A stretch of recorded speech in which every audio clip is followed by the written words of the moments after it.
Hey, curious minds, ready to turn your questions into knowledge? Let's dive in. To smoke a 13 lb turkey at 275 degrees Fahrenheit, the general rule is about 20 to 30 minutes per pound, which means it should take approximately 4.5 to 6.5 hours.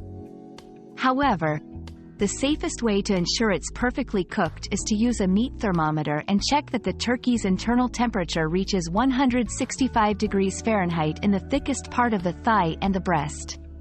Remember, factors such as the smoker type, outside temperature, and how often you open the smoker lid can affect cooking time. Always prioritize internal temperature over time for the best results.